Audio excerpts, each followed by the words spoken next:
And the president made an example of one student who went from failing to succeeding, saying that he wants millions more to have that chance of success. But while all of that was going on, deputies say the student was walking about a half a mile from campus to the Seminole County Jail, where he just walked inside to turn himself in. We're along the southbound lanes of the turnpike, which is completely shut down because of this. Doesn't troopers say that wrong-way driver was killed? Now, in case you're wondering when all this construction will be done on I-4, well, you got another 4 years. That fight happened right outside the brand new stadium here along Church Street. That deputy saw that fight. He tried to break it up, but he was attacked, punched, and even choked. We've been watching this board very closely. We have been seeing some improvements, but still a lot of red here, especially if you're trying to go to the northeast. Some Fish and Wildlife say that, due to this cold, they still believe that the cobra is either at the house where it escaped right behind me. Witnesses tell us that the car involved in this crash was going twice the speed limit. Front door, the main entrance here. Again, a lot of space here, big sidewalks, plenty of parking for folks to be coming to the headquarters. Again, the family says that they're not happy that Ayala is being removed from this case because they say they've already built a relationship with her. They trust her. They believe that she will bring justice. And right behind me on these couches, we've been seeing passengers sleeping throughout the morning. I have to tell you, they are pretty comfortable. Now, OIA officials just again urging passengers to be checking with their airlines, make sure that their flights haven't been canceled or delayed. But again, a lot of people out here just out of luck. Yeah, Steve, the president even calling this school incredible. Also talking about that he wants Congress to pass a bill to allow taxpayer money to help families choose a school that's best for their child.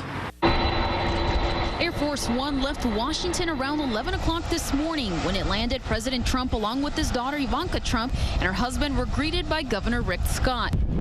The presidential motorcade made its way to St. Andrew Catholic School. There, President Trump started his tour by visiting a 4th grade classroom, shaking hands with students and taking pictures with them. And thank you for serving America.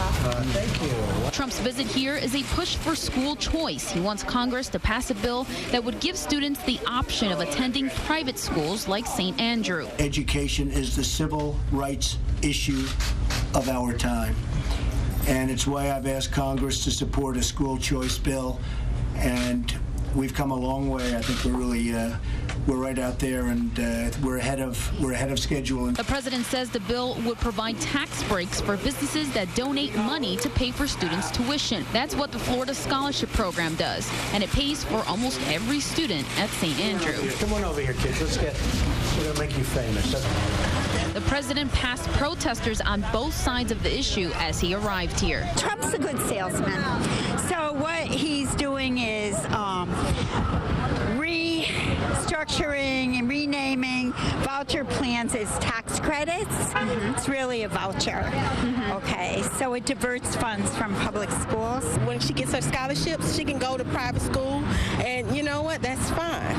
But at this point in time, homeschooling has been what we did since birth, and that's what we're going to do. And President Trump was here at the school for about an hour, and after here, he is now at his Mar-a-Lago resort in West Palm Beach for the weekend. For now, reporting live here in Pine Hills, Jackie Orozco, Fox 35 News.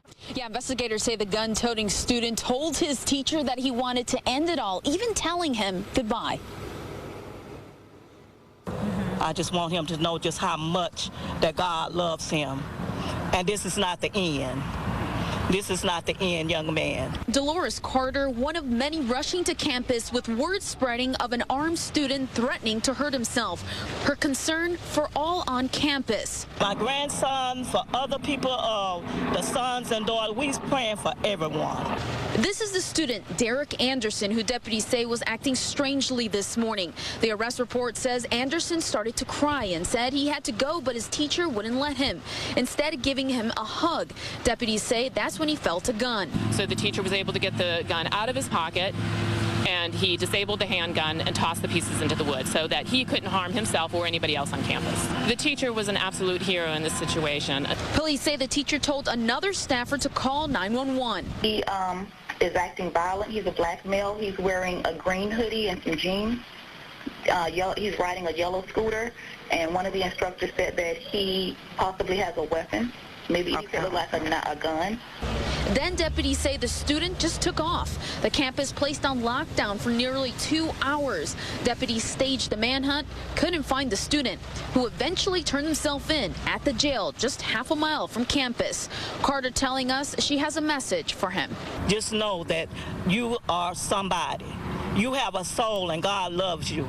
God loves you, and I love you, and I will continue to keep you and your family in prayer.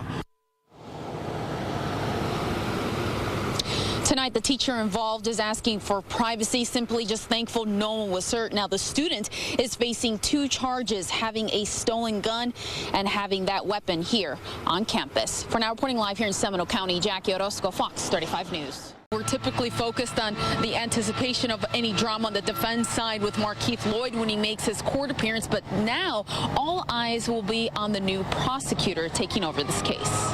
For the first time, we'll see State Attorney Brad King at the prosecution table. The governor ordered King to take over the case after State Attorney Aramis Ayala made this bombshell announcement.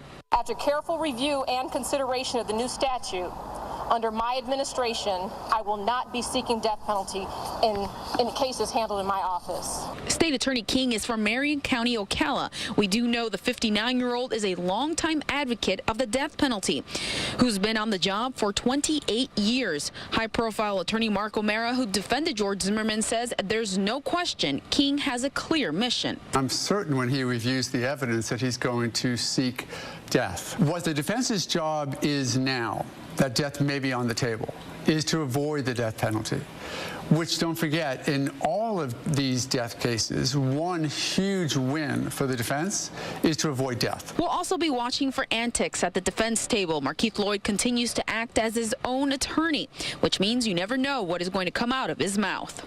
Do you understand that, Mr. Lloyd? You understand that y'all can't do nothing to me. That's all I'm going to do. Just go kill me for strapping up right now. I don't care nothing about y'all. The worst thing that happened to me. I don't need to I don't give a nothing about that.